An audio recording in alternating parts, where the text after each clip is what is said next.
Hello friends, स्वागत है आपका affairs cloud learn to lead में। मैं हूं आशु और आज हम डिस्कस करेंगे 7 और 8 नवंबर 2021 के बहुत इंपॉर्टेंट करंट अफेयर, जिसमें से आप दो बेस्ट इमेजेस देख रहे हो। लेकिन आज हम बहुत ही इंपॉर्टेंट करंट अफेयर्स को डिस्कस करने वाले हैं, तो वीडियो को बिल्कुल लास्ट तक देखना है। लेकिन आप हमारी एप्लीकेशन को डाउनलोड कर लें, उसका लिंक जो है वो डिस्क्रिप्शन बॉक्स में दिया हुआ है। उसके बाद अपनी ईमेल आईडी के थ्रू लॉगिन करें और क्रैक करंट अफेयर्स के ऊपर क्लिक करके 1 साल या फिर 2 साल की सब्सक्रिप्शन बाय कर सकते हैं। दोनों का ही प्राइस बहुत कम है। लेकिन एक खास बात है कि हम वो करंट अफेयर कवर कर देंगे जो आपको हर एग्जाम में मिलेगा। किस तरह से कवर करेंगे? आपको मिलेगा डेली सेक्शन।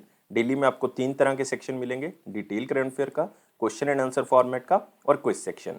और जो क्विज होगा वो आप हमारी एप्लीकेशन के ऊपर अटेम्प्ट कर सकते हो हर रोज। और वीकली करंट अफेयर होगा इसी तरह से 3 सेक्शंस मिलेंगे हर हफ्ते का: detail current affair, question and answer format में, और एक होगा क्विज जो कि हर हफ्ते आप हमारी एप्लीकेशन के ऊपर अटेम्प्ट करो। नेक्स्ट होगा मंथली, जिसमें आपको 4 तरह की पीडीएफ्स मिलेंगे जो बहुत इंपॉर्टेंट है, जिसमें आपको डिटेल करंट अफेयर पूरे महीने का, क्वेश्चन एंड आंसर फॉर्मेट में पूरे महीने का current affair, best 100 current affair वो भी क्वेश्चन एंड आंसर फॉर्मेट में, और पॉकेट पीडीएफ। इसका मतलब 2 लाइन में या 3 लाइन में आपको करंट अफेयर मिल जाएगा, ताकि जल्दी जल्दी में आप करंट अफेयर को रिवाइज कर सको। और इसी के साथ आपकी परफॉर्मेंस को और बेहतर करने के लिए हम आपको 20 अलग अलग तरह की पीडीएफ्स प्रोवाइड कर रहे हैं, जो कि टॉपिक वाइज पीडीएफ होंगी। मतलब अगर एक टॉपिक से रिलेटेड जितनी भी न्यूज़ हैं वो आपको उसी पीडीएफ में मिल जाएंगी। अगर आप बैंकिंग के स्टूडेंट हैं तो हम आपको 3 सेक्शंस अलग से देंगे: detail, question and answer format और क्विज। लेकिन ये तीनों सेक्शन सिर्फ बैंकिंग एंड इकोनॉमी से ही रिलेटेड होंगे। और इसमें खास बात क्या है कि इसका क्विज जो है वो आप हमारी एप्लीकेशन के ऊपर मंथली बेसिस पे अटेम्प्ट कर सकते हो। और दोस्तों, जितना भी पास्ट करंट अफेयर है वो एक ही पीडीएफ से कवर करने के लिए आप एग्जाम पीडीएफ का यूज कर सकते हैं, जितना भी जा चुका है 2021 का। और डिटेल में आपको बजट और इकोनॉमिक सर्वे मिलेगा। इसमें आपको क्वेश्चन आंसर भी बताए जाएंगे जो बजट और इकोनॉमिक सर्वे से बनाए जा सकते हैं। और अगर आप किसी भी स्टेट एग्जाम की तैयारी कर रहे हैं तो हम हर स्टेट का करंट अफेयर भी कवर कर रहे हैं। तो ये सारी चीजें आपको एक ही सब्सक्रिप्शन में मिल जाएंगी। सिर्फ आपने हमारी एप्लीकेशन को डाउनलोड करना है, करियर्स क्लाउड को। डिस्क्रिप्शन बॉक्स में लिंक है, लॉगिन करें अपनी ईमेल आईडी के थ्रू और क्रैक करंट अफेयर्स के ऊपर क्लिक करके आप 1 साल या फिर 2 साल की सब्सक्रिप्शन बाय कर सकते हैं। दोनों का ही प्राइस बहुत कम है। लेकिन जो स्टूडेंट अभी जस्ट अपनी प्रेपरेशन को स्टार्ट कर रहे हैं, अभी नए स्टूडेंट हैं, तो मैं उनको कहना चाहूँगा कि वो 2 साल का सब्सक्राइब करें। इसलिए नहीं कि उससे मुझे फ़ायदा होगा, प्राइस जो है वो बहुत ज़्यादा डिफरेंस नहीं है 1 साल या 2 साल का। उसका बेनिफिट आपको ज़्यादा होगा, क्योंकि 2022 में अगर जाके 22 का करंट अफेयर लोगे तो वो कॉस्टली आपको पड़ेगा, क्योंकि उस टाइम पे 2022 में मिलेगा तो बाय डिफॉल्ट उसका प्राइस ज़्यादा होगा। अभी ले लोगे तो उसका प्राइस जो है वो दोनों साल का ही आपको कम पड़ेगा, तो इतना ज़्यादा डिफरेंस जो है वो आपको देना नहीं पड़ेगा। और 10% दोनों में आपको डिस्काउंट मिलेगा, वो इस कोड को यूज करने से ASH10 को। और इस ईमेल आईडी और इस नंबर पे आप लॉगिन कर सकते हैं। मतलब इस नंबर और इस ईमेल आईडी पे आप हमें संपर्क कर सकते हैं अगर आपका कोई भी डाउट है। तो स्टार्ट करते हैं आज का करंट अफेयर 7 और 8 नवंबर का। लेकिन उससे पहले मैं सारे बच्चों से रिक्वेस्ट करूंगा कि वो वीडियो को लाइक करें अभी के अभी, सब्सक्राइब करें चैनल को और शेयर करें। सब्सक्राइब अभी के अभी प्रेस कर दो बटन आप, और टेलीग्राम को ज्वाइन कर लो, डिस्क्रिप्शन बॉक्स में लिंक है। और पहला क्वेश्चन क्या कहता है: which word has been chosen as the word of the year 2021 by the Oxford English Dictionary. तो ऑक्सफोर्ड इंग्लिश डिक्शनरी की तरफ से वर्ड ऑफ द ईयर जो है वो किस वर्ड को डिक्लेयर किया गया है? तो वो वर्ड है हमारे पास वैक्स। तो आप सोचोगे सर ये वर्ड हमने शायद सुना नहीं है कभी भी, लेकिन वैक्स का मतलब दोस्तों बहुत ही सिंपल है। इसको वैक्सीन भी कह सकते हो आप, इसको वैक्सीनेशन भी कह सकते हो। मतलब 2 वर्ड को लेके जो है वो ये वर्ड बना दिया गया है वैक्स। तो आप यहाँ पे देख सकते हो ऑक्सफोर्ड डिक्शनरी की तरफ से वैक्स को word of the year 2021 declare कर दिया गया। बहुत इंपॉर्टेंट है और ये ऑक्सफोर्ड की तरफ से किया गया है।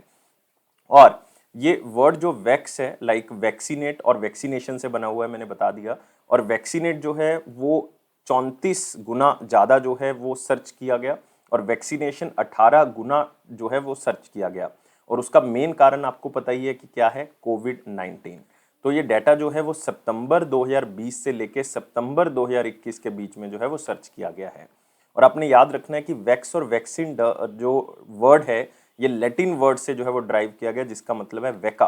और वेका का मतलब होता है cow and defined as vaccination, जिससे वर्ड जो है वो क्या बना, वैक्सीनेशन। और 2020 में भी एक वर्ड जो है वो दोस्तों डिक्लेयर किया गया था, लेकिन ऑक्सफोर्ड की तरफ से नहीं, वो कॉलिंस डिक्शनरी की तरफ से किया गया था, मतलब Collins word of the year. और वो वर्ड हमारे पास कौन सा था, लॉकडाउन। याद रखना है ये कौन सी डिक्शनरी की तरफ से किया गया था, Collins word of the year. लेकिन ये 2020 का भी, उन्होंने 2021 का डिक्लेयर नहीं किया। तो ऑक्सफोर्ड ने 2020 में किसको डिक्लेयर किया था? ऑक्सफोर्ड ने कहा था कि हम एक वर्ड को डिक्लेयर नहीं कर सकते पूरे साल के अंदर, क्योंकि 2020 एक ऐसा साल था जिसमें बहुत सी चीजें हुई हैं। तो उन्होंने बहुत ज्यादा वर्ड्स को word of the year declare किया था, जैसे कोविड-19 को उन्होंने डिक्लेयर किया था, लॉकडाउन को उन्होंने डिक्लेयर किया, उन्होंने बुश फायर्स को किया, बुश फायर्स आग लगी अलग अलग जगह पे, ब्लैक लाइव्स मैटर किया उन्होंने, क्योंकि ब्लैक जो रेशियल डिस्क्रिमिनेशन हो रही थी, जो रंग में भेदभाव हो रहा था खास करके यूएसए जैसी कंट्रीज में, तो उसके खिलाफ। और वर्किंग फ्रॉम होम, क्योंकि अब बहुत सी कंपनीज के जो एम्प्लॉयज़ थे वो ड्यूरिंग कोविड-19 जो है वर्क फ्रॉम होम कर रहे थे। की वर्कर्स, ये वर्ड सर्च किया गया। तो ये सारी चीज़ें जो हैं वो वर्ड ऑफ द ईयर रही ऑक्सफोर्ड इंग्लिश डिक्शनरी का 2020 में। लेकिन इस साल सिर्फ एक ही वर्ड है, वो कौन है? वैक्स। वैक्स का मतलब वैक्सीन और वैक्सीनेशन, दोनों चीज़ें जो है वो आपने याद रखनी है। इसी के साथ अगले क्वेश्चन के ऊपर आते हैं। Who is selected for the prestigious Tenzing Norgay national adventure award for 2020? अपने आप में इंपॉर्टेंट क्वेश्चन है, क्योंकि इसमें नाम जो देख रहे हो तेंजिंग नॉर्गे जी का, मतलब वो अपने आप में इंपॉर्टेंट है, उन्हीं के नाम से नेशनल एडवेंचर अवार्ड। और इस अवार्ड का गठन जो है दोस्तों वो 1994 में ही किया गया था, 1994 में। लेकिन इस अवार्ड का पहले नाम जो है वो क्या होता था? पहले अवार्ड होता था नेशनल एडवेंचर अवार्ड। लेकिन 2002 में इनके साथ, इस अवार्ड के साथ नाम क्या लगा दिया गया? तेंजिंग नॉर्गे, क्योंकि तेंजिंग नॉर्गे को ऐसा पहला पर्सन माना जाता है जो माउंट एवरेस्ट के ऊपर चढ़े थे, इसलिए जो है वो इनको रिस्पेक्ट दी जाती है। और आपको पता ही है कि ये हाईएस्ट नेशनल अवार्ड है in the field of land, water, आप कह सकते हो सी कह सकते हो इसको, या एयर। मतलब ये अलग अलग कैटेगरीज में दिया जाता है, लैंड एडवेंचर में, वाटर एडवेंचर में, एयर एडवेंचर में, या फिर लाइफ टाइम अचीवमेंट अवार्ड भी इसमें दिया जाता है। तो ये एक बंदे को तो मिल नहीं सकता, इतनी सारी कैटेगरीज हैं। तो इस साल जो है वो कितने लोगों को मिला है? 7 लोगों को ये अवार्ड दिया गया है। लेकिन हम सिर्फ एक बंदे की बात कर रहे हैं, क्योंकि एक सबसे ज्यादा इंपॉर्टेंट है इसलिए। तो ये नाम है हमारे पास प्रियंका मोहिते। तो आंसर क्या होगा दोस्तों? इसका सी होगा। तो याद रखना है, नाम क्या है? प्रियंका मोहिते। और प्रियंका मोहिते कहाँ से बिलोंग करती हैं? ये बिलोंग करती हैं महाराष्ट्र से, और मात्र 28 साल की हैं, 28 साल की। और इनको ये अवार्ड दिया गया उनकी आउटस्टैंडिंग कंट्रीब्यूशन के लिए लैंड एडवेंचर में। तो मैं पहले बता चुका हूँ 3 तरह की कैटेगरीज हैं, लैंड एडवेंचर, वाटर एडवेंचर और एयर एडवेंचर। तो लैंड एडवेंचर कैटेगरी में उनको ये अवार्ड दिया गया। क्यों दिया गया? बहुत सी ये मतलब जो अलग अलग माउंटेन्स हैं उनको इन्होंने स्केल किया है, उसके ऊपर चढ़ी हैं ये। तो आप देख सकते हो लैंड एडवेंचर कैटेगरी में मिला वर्ल्ड की हाईएस्ट पीक, जैसे आपको पता है माउंट एवरेस्ट, उसको इन्होंने चढ़ लिया 8848 मीटर, उसको फतेह कर लिया इन्होंने। माउंट लोहोत्से, जो कि पूरे वर्ल्ड की चौथी सबसे ऊंची माउंटेन है, याद रखना है, माउंट लोहोत्से जो है वो वर्ल्ड की चौथी सबसे ऊंची जो है वो माउंटेन है। इसकी हाइट जो है वो 8516 मीटर, आपको पता है। सबसे ऊंची माउंट एवरेस्ट है, दूसरे नंबर पे K2 है, तीसरे नंबर पे कंचनजंगा है, और चौथे नंबर पे माउंट लोहोत्से आती है, जो कि कौन सी कंट्री में है? ये आप कह सकते हो नेपाल और तिब्बत, मतलब चाइना के बॉर्डर पे है। तिब्बत जो है वो ऑटोनमस एरिया है चाइना का। ऐसी एक है माउंट मकालू दोस्तों, ये 5th हाईएस्ट माउंटेन है पूरे वर्ल्ड की।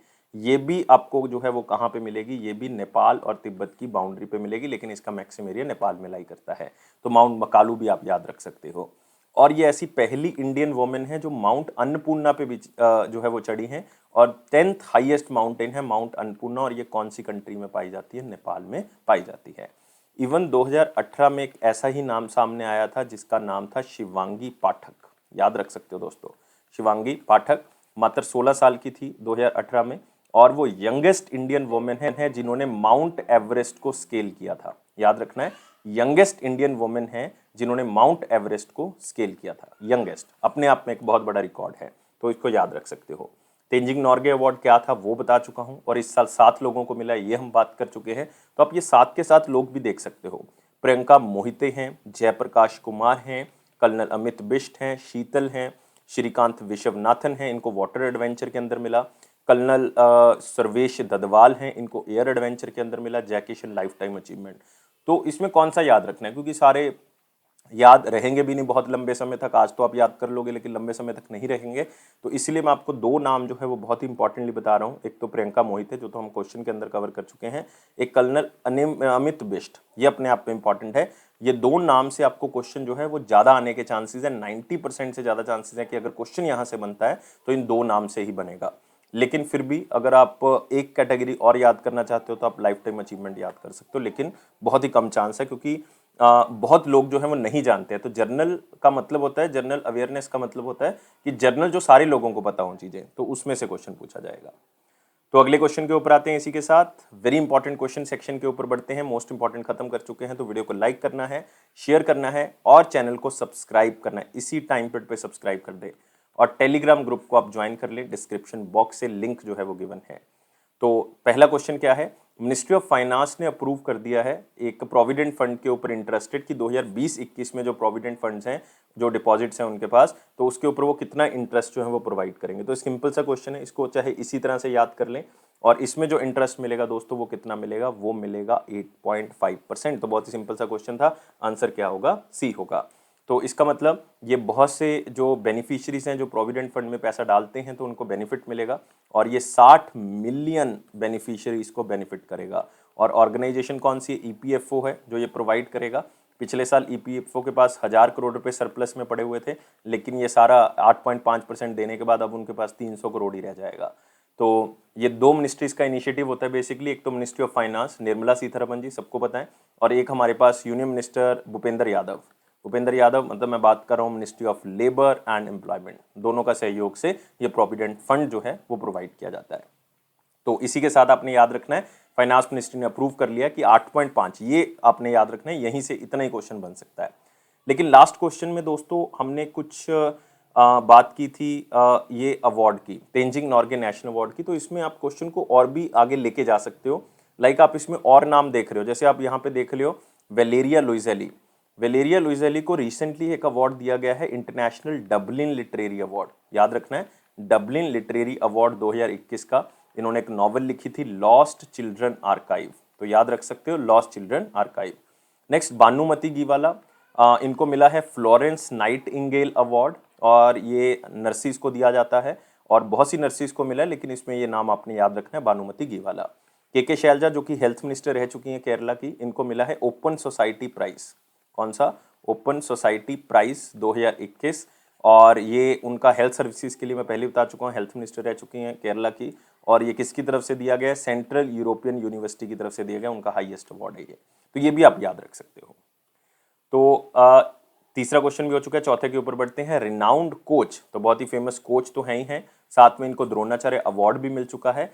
इनका नाम है तारक सिन्हा। देखो दोस्तों बहुत ही इंपॉर्टेंट नाम है और 99% चांस है कि ये क्वेश्चन आपको एग्जाम में मिलेगा।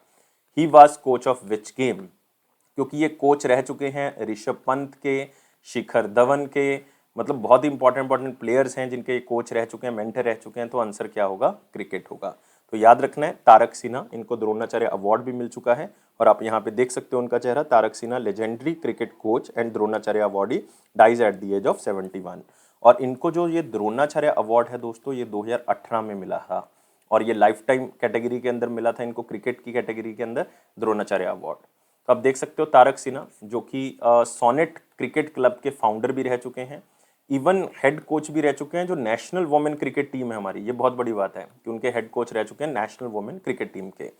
और इवन ये बहुत से जो फेमस क्रिकेटर्स हैं लाइक सुरेंद्र खन्ना, आकाश चोपड़ा, शिखर धवन का नाम सबने सुना होगा, अंजुम चोपड़ा का नाम सबने सुना होगा, ऋषभ पंत अपने आप में बहुत इंपॉर्टेंट नाम, तो उनके जो हैं वो ट्रेनर रह चुके हैं। इवन ये दिल्ली टीम के भी कोच रह चुके हैं, दिल्ली टीम जो कि रणजी ट्रॉफी में पार्टिसिपेट करती है उसके कोच रह चुके हैं। इवन रणजी ट्रॉफी में दिल्ली टीम को टाइटल भी दिलवाया था इन्होंने 1985-86 में, ये टाइटल इन्होंने दिलवाया था। ठीक है, और ये ऐसे 5th इंडियन क्रिकेट कोच हैं जिनको ये द्रोणाचार्य अवार्ड मिला था। तो मतलब अपने आप में एक बहुत बड़ा नाम है, तो इसलिए आपने याद रखना है। और इनकी कैंसर के कारण जो है वो डेथ होगी, मात्र 71 ईयर्स ओल्ड थे ये। तो जितनी भी चीज़ें मैंने बताई हैं तारक सिन्हा के बारे में सारी इंपॉर्टेंट हैं। एक बुक लिखी गई है modern India for civil services and other competitive examination, नाम से पता लग रहा है कि ये कंपटीशन एग्जाम्स की तैयारी के लिए मॉडर्न इंडिया बुक लिखी गई है। मतलब इसमें इंडिया की हिस्ट्री के बारे में होगा। लाइक आप कह सकते हो अगर हम इसको देखें तो एडवेंट ऑफ यूरोपियंस, मतलब 1498 में जब पोर्तुगीज आए, वास्को डी गामा आए, तब से लेके ये स्टार्ट होती होगी और ये कहाँ तक जाती होगी, 1947 तक, जब तक देश आज़ाद होगा। तो इसको हम कहते हैं generally part of the modern India. तो ये मॉडर्न इंडिया बुक जो है इसी टाइटल से जो वो किसने लिखी है, क्योंकि बहुत से सिविल सर्विस एस्पिरेंट्स हैं जिन्होंने बुक पढ़ी होगी, लाइक बिपिन चंद्रा पढ़ी होगी उन्होंने राजीव अहीर पढ़ी होगी जो कि अपने आप में एक बहुत फेमस बुक है स्पेक्ट्रम की। तो एक और बुक अब आपके अंदर ऐड हो चुकी है जिसको पढ़ सकते हो, वो है मॉडर्न इंडिया।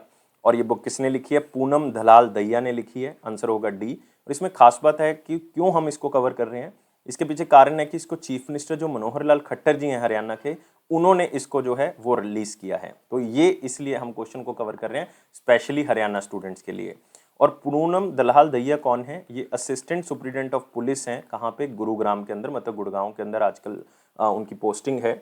तो उन्होंने इस बुक को लिखा है और ये पुरानी जो है वो Indian revenue service IRS officer भी रह चुके हैं, बाद में IPS में इनका क्लियर हो गया था। और याद रखना है असिस्टेंट सुप्रिटेंडेंट ऑफ पुलिस जो हैं पूरे हैं आजकल गुरुग्राम के अंदर। और आप यहाँ पे बुक का कवर पेज देख सकते हो, बहुत ही सुंदर सा कवर पेज, आपने ये इमेज देखी होगी गांधी जी की बहुत बार, और ये मैग्रा हिल ने जो है वो पब्लिश की है। और पूनम दलाल दहिया ने ये पहली कॉपी जो है वो मनोहर लाल खट्टर जी को ही प्रेजेंट की है। और इस बुक को जो है वो आप यूज़ कर सकते हो अपने हिस्ट्री की प्रेपरेशन को आगे बढ़ाने के लिए।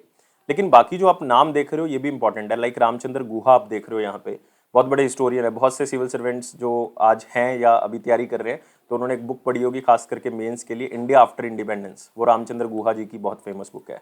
लेकिन इन्होंने रिसेंटली एक बुक क्रिकेट से रिलेटेड लिखी है, नाम क्या है? The Commonwealth of cricket, the Commonwealth of cricket. तो अपने आप में एक बहुत इंपॉर्टेंट बुक। अरुंधति रॉय बहुत फेमस ऑथर है, इन्होंने बुक लिखी है आज़ादी। आज़ादी, चाहे इतना ही याद कर ले, अदरवाइज आज़ादी के आगे कैप्शन है फ्रीडम, फेशिज्म एंड फिक्शन।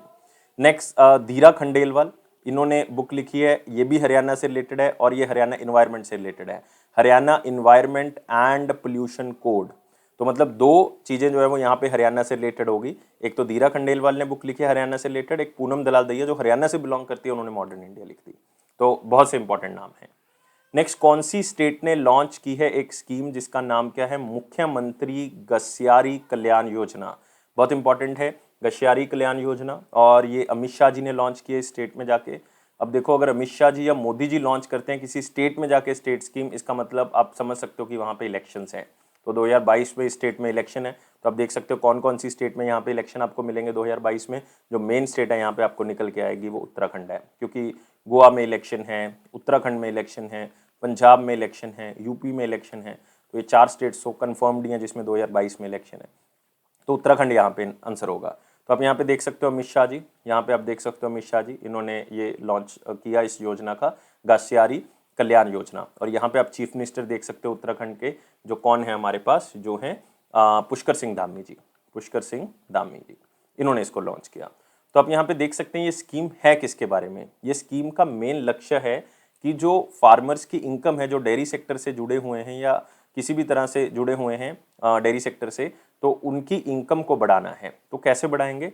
तो जो चारा होगा जो पशुओं को डालेंगे, तो वो सरकार की तरफ से जो है वो प्रोवाइड किया जाएगा, मतलब वैक्यूम पैक्ड बैग में प्रोवाइड किया जाएगा, जो 25 से 30 किलो का एक बैग होगा, जिसका रेट जो है वो कैटल ओनर्स को, जो पशुओं को दाना डालते हैं या चारा डालते हैं, वो 2 रुपये किलो मिलेगा उनको, जिसके ऊपर 30% सब्सिडी सरकार दे रही है। 2 रुपये किलो का मतलब है कि बहुत ही कम प्राइस पे उनको मिल रहा है ये इसलिए ताकि वो 2 रुपये किलो में जब उसको प्रोवाइड करेगी सरकार और वो पशुओं को उसको डालेंगे, तो पशु जो हैं वो ज़्यादा दूध देना स्टार्ट करेंगे, क्योंकि वो चारा जो है वो आप कह सकते हो कि कौन से बनाया गया होगा, मतलब आप कह सकते हो कि उसको मक्की के दाने से बनाया गया होगा, उसमें सूखा चारा जो है वो डाला गया होगा, जिससे मिल्क प्रोडक्शन जो है वो 15 से 20% जो अच्छी क्वालिटी का, इम्प्रूव क्वालिटी का आएगा। तो इससे जो है वो उनकी इनकम जो है वो क्या हो सकती है? बढ़ सकती है। इवन इसी स्कीम के अंदर 2000 फार्मर्स को कहा गया है कि वो मेज मतलब मक्की को जो है वो क्या करें? पैदा करें, और 1000 एकड़ लैंड को इसमें बेनिफिट मिलेगा और 1 लाख किसानों को भी बेनिफिट मिलेगा, ताकि मक्की से जो है वो चारा अच्छा बनाया जा सके। और अमित शाह जी ने कहा है कि ये सारा पैसा जो प्रोवाइड करना है, या जिस तरह से एग्रीकल्चर क्रेडिट सोसाइटीज़ हैं वो फार्मर्स को प्रोवाइड करती हैं पैसा, तो वो कैश की फॉर्म में प्रोवाइड करती हैं, तो वो मैनुअल नहीं होगा, उसको कंप्यूटराइज कर दो। तो 670 सारी की सारी 670 हैं पूरे इंडिया के अंदर प्राइमरी एग्रीकल्चर क्रेडिट सोसाइटी, और सॉरी उत्तराखंड के अंदर, इंडिया के अंदर नहीं, उत्तराखंड के अंदर। तो ये सारी की सारी क्या कर दी? कंप्यूटराइज कर दी। कंप्यूटराइज का मतलब है अब जितनी भी ये हमारे पास हमारे पास PACS है, प्राइमरी एग्रीकल्चर क्रेडिट सोसाइटी है, अब ये ऑनलाइन ही काम करा करेंगी, और जितना भी पैसा होगा वो बैंक के थ्रू इनके पास आया करेगा, कोई भी कैश में लेन देन नहीं होगा।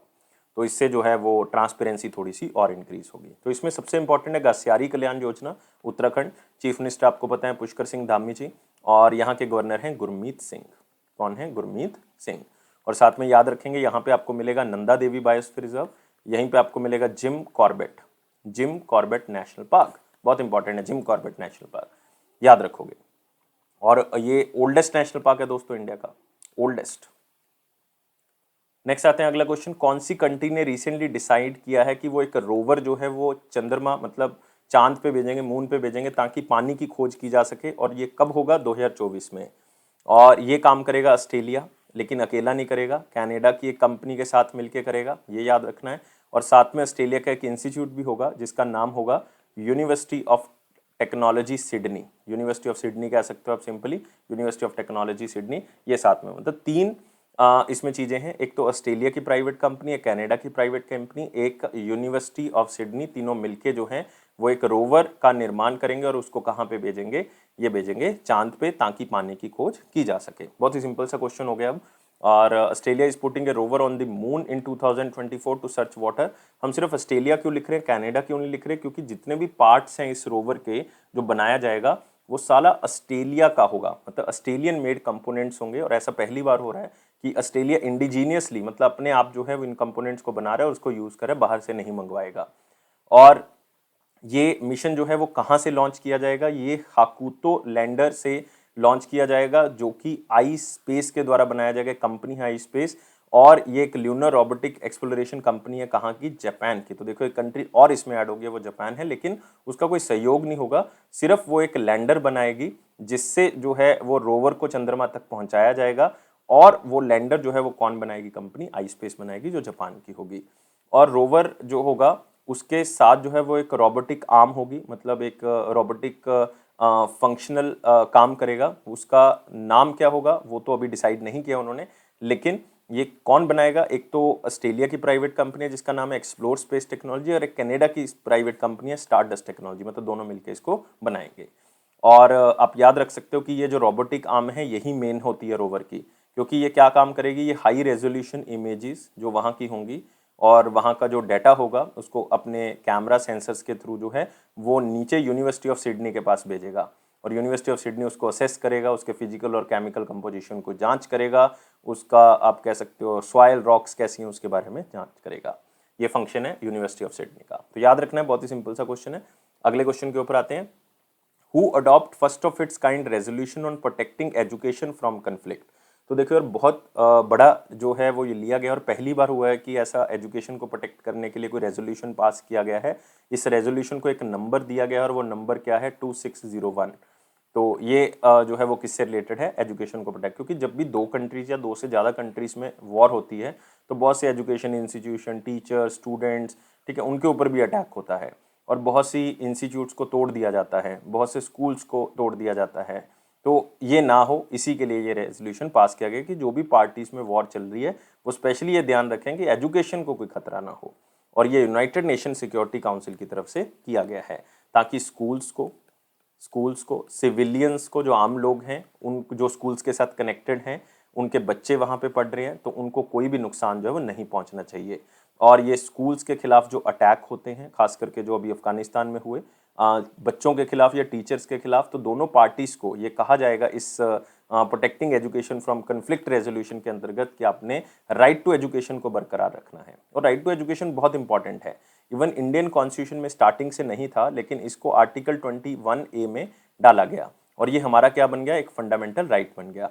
कब डाला गया, 86th अमेंडमेंट 2002 में जो है वो इसको ऐड किया गया। तो ये एक फंडामेंटल राइट है, तो इसलिए ये रेजोल्यूशन पास किया गया है ताकि स्कूल्स, हॉस्पिटल्स के ऊपर जो अटैक हो रहे हैं, जो ह्यूमैनिटी के खिलाफ हैं, तो ये दोनों पार्टीज को जो भी लड़ रही हैं, तो उनको ये जो है वो एक तरह से आप कह सकते हो रिक्वेस्ट करता है कि आपने जो है वो स्कूल्स या एजुकेशन से रिलेटेड किसी चीज़ को नुकसान नहीं पहुंचाना। और यूनाइटेड नेशन सिक्योरिटी काउंसिल अपने आप में इंपॉर्टेंट बॉडी है। इसके 15 मेंबर होते हैं दोस्तों, 5 जो है वो परमानेंट मेंबर्स होते हैं और 10 जो है वो नॉन परमानेंट मेंबर होते हैं। नॉन परमानेंट मतलब उनका कोई ना कोई टाइम पीरियड होगा, 2 साल का टाइम पीरियड होता है नॉन परमानेंट, और इंडिया अभी जो है वो नॉन परमानेंट मेंबर बना हुआ है। और परमानेंट मेंबर की जब मैं बात करूंगा तो 5 कंट्रीज, यूके, इसमें मैं बात करूंगा यूएसए, रशिया, फ्रांस और चाइना, ये 5 कंट्री जो हैं वो परमानेंट मेंबर्स हैं। अगले क्वेश्चन के ऊपर आते हैं, प्राइम मिनिस्टर ने इंटरेक्ट किया है आत्मनिर्भर भारत स्वयं पूर्ण गोवा प्रोग्राम को। तो जो उनसे जो लाभकारी हैं उनको जो है वो उन्होंने बातचीत की है उनसे। और स्वयं पूरण मतलब जो गांव हैं गोवा के, जो आसपास का एरिया है गोवा का, तो उसमें जो है वो रिसोर्सेज हैं वो गांव के लोग यूटिलाइज करें, उसको यूज़ करें और वो सेल्फ रिलायंट बन जाए। क्योंकि स्वयं का मतलब है सेल्फ, खुद। पूर्ण का मतलब हम कंप्लीट बनेंगे, तो हमने जो है वो आत्मनिर्भर बनना है। तो इसके लिए स्वयं पूर्ण मित्रा जो है वो एक ऑफिसर जो है वो अपॉइंट किया जाता है, ताकि प्रोग्राम की इम्प्लीमेंटेशन के ऊपर पूरा ध्यान रख सके हर पंचायत और म्यूनसिपैलिटी में। क्योंकि मैं बात कर चुका हूँ ये लोकल एरिया में जो है वो स्कीम को चलाया गया था। और इस स्कीम की शुरुआत जो है वो 1 अक्टूबर 2020 को की गई थी। और इस प्रोग्राम के अंतर्गत क्या होगा कि जो भी गवर्नमेंट ऑफिसर्स हैं, चाहे वो टीचर्स हैं, स्टूडेंट्स हैं, उनको जो है वो कहा जाएगा कि आप विलेज पंचायत में जाके लोगों को जो है वो एडवाइस करें, लोगों को जागरूक करें कि आपके पास जो जो मेथड्स अवेलेबल हैं उन्हीं के थ्रू जो है वो इकोनॉमिक डेवलपमेंट आप कर सकते हो गाँव की। इसका मतलब है, इसका मेन उद्देश्य ही ये है कि जो गाँव हैं वहाँ पे जाएं और वहाँ पे जाके उनको मतलब निर्देश दें, या उनको आप कह सकते हो कि उनके अंदर जो है वो ये मोटिवेशन जगाएं कि हम आत्मनिर्भर बन सकते हैं। उनके जो है वो जागरूक करना है कि हम आत्मनिर्भर बनेंगे, जो भी रिसोर्सेज गांव के अंदर उपलब्ध हैं उसको यूज करेंगे। इसलिए नाम क्या है, स्वयं पूरण, कि हम खुद ही जो है वो अपने एरिया को जो है वो डेवलप करेंगे। और गोवा की बात कर रहे हैं तो आप यहाँ पे देख सकते हो चीफ मिनिस्टर गोवा के प्रमोद सावंत जी चीफ मिनिस्टर हैं। और यहाँ के गवर्नर भी आप याद रख सकते हो जो रिसेंटली अपॉइंट किए गए थे, पीएस श्रीधरन पिल्लाई। और गोवा में आपको एक मिलेगा मौलम नेशनल पार्क, बहुत इंपॉर्टेंट है। अगला आते हैं दोस्तों इंपॉर्टेंट सेक्शन के ऊपर, लेकिन इससे पहले यार वीडियो को लाइक कर दो, शेयर कर दे मैक्सिमम टू मैक्सिमम, और चैनल को अभी के अभी सब्सक्राइब कर लें और टेलीग्राम ग्रुप को ज्वाइन कर लें डिस्क्रिप्शन बॉक्स लिंक से। और यहाँ पे एक क्वेश्चन हम डिस्कस करेंगे जो कि है यूआईडीआई। बहुत ज़्यादा इंपॉर्टेंट नहीं है लेकिन फिर भी आपने याद रखना है, unique identification authority of India. और इसने एक चैलेंज जो है वो लॉन्च किया है। Unique identification authority of India जो है वो किसके अंडर आती है, ministry of electronics and information technology, ये याद रख सकते हो आप। और खास बात क्या है कि इसने एक हैकथन लॉन्च किया, कंपटीशन लॉन्च किया है जिसका नाम है आधार हैकथन 2021। तो इसके अंतर्गत क्या होगा कि बहुत से लोग इसके अंदर पार्टिसिपेट करेंगे, 5000 से ज़्यादा लोगों ने इसके अंदर पार्टिसिपेट किया है। और आप कह सकते हो कि 95 मतलब 95 आवर्स तक ये आधार हैकथन चली है। मतलब इसमें कुछ चैलेंज दिए गए, जो यूथ हैं उनको बताया गया कि किस तरह से आप जो है इन चैलेंजेस के लिए एक नया इंटरफेस तैयार कर सकते हो, आधार इनरोलमेंट के लिए, ऑथेंटिफिकेशन के लिए नए सॉफ्टवेयर बना सकते हो। और उसी से लेकर ये चैलेंज था ताकि आधार सिस्टम को और बेहतर किया जा सके और नए आइडियाज जो हैं वो सामने आ सके। इवन जीतने वाले को 3 लाख रुपए राशि जो है वो भी दी जाएगी, और जीतने वाले को ये भी चांस मिलेगा कि वो आधार टीम के साथ काम करेगा और नेक्स्ट आधार 2.0 जो हमारा चल रहा है उसके अंतर्गत नई टेक्नोलॉजी के थ्रू हम आधार को और सिक्योर करेंगे। तो यही काम था इस हैकथन का, बहुत इंपॉर्टेंट है। और ये आधार मतलब ये unique identification authority of India की तरफ से पहली हैकथन थी जो लॉन्च की गई थी, इसलिए नाम याद रखना है आधार हैकथन 2021। और आपने याद रखना है यूआईडीआई जो है वो 2016 में आधार एक्ट के थ्रू जो है वो रजिस्टर किया गया था, मतलब बनाया गया था। ये ministry of electronics and information technology के अंडर आता है। और इसके सीईओ कौन है, सौरभ गर्ग हैं। कौन है, सौरभ गर्ग, याद रखोगे सीईओ सौरभ गर्ग। अगला आते हैं वन लाइनर इंपॉर्टेंट पॉइंट्स में, जिसमें पहला है finance ministry approves 8.5% interest rate on return on provident fund deposits of financial year 21। Already इस क्वेश्चन को कवर कर चुके हैं। Vulnerable Nations doing most of tackle climate crisis, United nation development bank की एक रिपोर्ट है। और इस रिपोर्ट का बेसिकली दोस्तों नाम है the state of climate ambition, climate ambition 2021। तो ये रिपोर्ट जो है वो यूनाइटेड नेशन डेवलपमेंट प्रोग्राम की तरफ से दी गई है, जो कि एक बहुत इंपॉर्टेंट इंडेक्स भी रिलीज करता है, ह्यूमन डेवलपमेंट इंडेक्स रिलीज करते हैं, ये ह्यूमन डेवलपमेंट रिपोर्ट कह सकते हो। और इन्होंने बताया कि जो कंट्रीज पुअर हैं, मतलब वल्नरेबल कंट्रीज वही होती है जिसमें पूरेस्ट पॉपुलेशन ज़्यादा होती है, तो वो कंट्रीज ज़्यादा काम कर रही हैं क्लाइमेट को ठीक करने के लिए, रेदर देन वो कंट्रीज जो रिच हैं, जिनके पास पैसा ज़्यादा है, या वो कंट्रीज जो डेवलप्ड हैं, या वो कंट्रीज जो सबसे ज़्यादा पोल्यूशन करती हैं जैसे यूएसए, चाइना, तो वो बहुत कम काम कर रही हैं। इवन 93% वल्नरेबल कंट्रीज बहुत अच्छा काम कर रही हैं क्लाइमेट को कंट्रोल करने के लिए, क्योंकि उनको खतरा है यार, इसलिए वो काम कर रही हैं। Next, national company law tribunal ने अप्रूव कर दिया है कि जो गेल है वो जो है वो कंपनी को कवर कर सकता है, मतलब उसको अक्वायर कर सकता है। और वो कंपनी कौन सी है, ILFS मतलब infrastructure leasing and financial services, जो कि एक बैंकरप्ट कंपनी है। उसका 20% स्टेक जो कि ओटीपी के पास था वो गेल जो है वो एक्वायर कर लेगा। तो सिंपल सा एक लाइन को पढ़ लें, लेकिन क्वेश्चन आने के चांसेस नहीं है। नेक्स्ट, चाइना ने रिमोट सेंसिंग सैटेलाइट को लॉन्च किया है। फिर से इंपॉर्टेंट नहीं, क्वेश्चन आने के चांसेस यहाँ से नहीं है, लेकिन आपने याद रखना है लॉन्ग मार्च 2D जो है वो चाइना का जो है वो आप कह सकते हो एक लॉन्चिंग व्हीकल है, और इससे सैटेलाइट को लॉन्च किया। और ये सैटेलाइट याओगॉन, याद रखना है याओगन 35 फैमिली से बिलोंग करती है। लेकिन चाइना से रिलेटेड एक चीज़ आपने याद रखनी है, इनका स्पेस स्टेशन, उसका नाम याद रखोगे तायानगोंग। तायानगोंग स्पेस स्टेशन जो चाइना 2022 में तैयार कर देगा, उसके लिए अलग अलग मॉड्यूल जो है वो भेजे जा रहे हैं, इंटरनेशनल स्पेस स्टेशन बना लेगा वो। तो एक स्पेस स्टेशन बन जाएगा, क्योंकि इंटरनेशनल स्पेस स्टेशन जो कि बहुत सी कंट्रीज ने मिलकर बनाया वो 2024 में रिटायर होने वाला है। तो इसके बाद सिर्फ एक ही स्पेस स्टेशन होगा आपके पास जो आप यूज़ कर सकते हो, वो सिर्फ चाइना का होगा। तो चाइना की डोमिनेंस हो रही है स्पेस के अंदर, तो यही बात जो है वो इंपॉर्टेंट है, और ये 2022 में इसको लॉन्च कर देंगे। हरियाणा के चीफ मिनिस्टर मनोहर खट्टर जी ने पूनम दलाल दहिया की एक बुक लॉन्च किया, मॉडर्न इंडिया, हम ऑलरेडी कवर कर चुके हैं। Next, international day for preventing the exploitation of environmental in war and armed conflict. पहले हमने देखा कि हमने एजुकेशन को खत्म नहीं होने देना during war and armed conflict, लेकिन अब बात करें एनवायरमेंट को भी नहीं खराब होने देना during war and armed conflict. तो इसमें लाइक जब भी कोई वॉर होती है तो हम कह सकते हैं दो कंट्रीज के बीच में, तो पानी खराब कर देते हैं वो जो कुएं हैं, आग लग जाती है जंगलों के अंदर, ठीक है, जिससे डिफोरेस्टेशन होती है, पेड़ कम हो जाते हैं, सॉइल जो है वो हानिकारक हो जाती है, आप कह सकते हो जानवर मारे जाते हैं। तो इन चीज़ों का जो है वो ध्यान रखना होगा, उसको हमने रोकना है। बहुत इंपॉर्टेंट दिन नहीं है, लेकिन एक बार रीड कर लें, लेकिन फिर भी इंपॉर्टेंट नहीं है, एग्जामिनर में आने के चांसेस बहुत ही कम है। और ये दिन जो है वो मेन मनाता है यूनाइटेड नेशन एनवायरनमेंट प्रोग्राम, तो ये इंपॉर्टेंट आपके लिए। और इस ऑर्गेनाइजेशन की शुरुआत 1972 में की गई थी, और इसके जो हेड हैं आजकल वो आयंगर एंडरसन हैं, और इसका हेडक्वार्टर कहाँ पे, नैरोबी कीनिया के अंदर। अगला क्वेश्चन आता है क्वेश्चन ऑफ द डे 6 नवंबर 2021 का क्वेश्चन क्या कहता है हमारे पास, which of the following countries is completely surrounded by South Africa. Completely surrounded by South Africa मतलब साउथ अफ्रीका ये है, मान लो इसके अंदर एक कंट्री है, और वो कंट्री कौन सी है, लिसोथो। तो याद रखना है लिसोथो का मतलब है land of Sotho people, land of Sotho community कह सकते हो। तो इसलिए जो है वो इसका नाम पड़ा लिसोथो। तो कंट्री विद इन कंट्री वो कौन सी है, लिसोथो, और वो कंट्री विद इन कंट्री कौन सी कंट्री में, साउथ अफ्रीका में। अगला आते हैं question of the day. Question of the day बहुत ही सिंपल है, लेकिन बहुत ही इंपॉर्टेंट है। Consider the following statements, identified the right one. दोनों स्टेटमेंट को ध्यान से पढ़ना है, बताना है कौन सी सही है कौन सी गलत है, या दोनों सही है दोनों गलत है। तो इसमें है लेक तना is the source of blue Nile, क्योंकि काफ़ी बच्चों को ये पता नहीं होगा, सिर्फ एक नाइल पढ़ी होगी उन्होंने। दो नाइल्स हैं दोस्तों, एक ब्लू नाइल है एक वाइट नाइल है, फिर आपस में मिलती हैं, फिर एक नाइल बन जाती है, और फिर जब जाके ड्रेन हो जाती है। तो ब्लू नाइल का अलग सोर्स है, वाइट नाइल का अलग सोर्स है, दोनों मिलती अलग जगह पे हैं, और फिर ड्रेन जाके इकट्ठी होंगी। तो लेक तना जो है वो कहा गया है कि ब्लू नाइल का सोर्स है, सही है या गलत है। Both white Nile and blue Nile कब कहाँ पे मिलती हैं, खार्तूम में मिलती हैं। तो दोनों चीज़ों का आपने बताना है सही है गलत है, एक सही है दो गलत है। तो किसी भी तरह से आपने आंसर मुझे कमेंट बॉक्स में बताना है, मैं वेट कर रहा हूँ आपके आंसर का। लेकिन अभी के अभी इस वीडियो को लाइक कर दें, शेयर करें मैक्सिमम टू मैक्सिमम, और चैनल को सब्सक्राइब कर लें। अभी प्रेस कर लो सब्सक्राइब बटन को, और इस बेल बटन को प्रेस कर दो, ताकि आपको नोटिफिकेशन ऑन टाइम मिल सके, और टेलीग्राम ग्रुप को भी ज्वाइन कर लें। और ये अफेयर्स क्लाउड का प्रॉमिस है कि आपके कॉन्फिडेंस को जरूर इंप्रूव करेगा।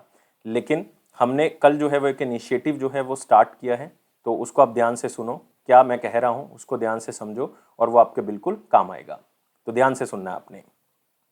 And today I am here to launch our new initiative, that is interactive infographics. Through our recent general awareness section analysis, we have identified that news related to mega events is finding more weightage in the competitive exams.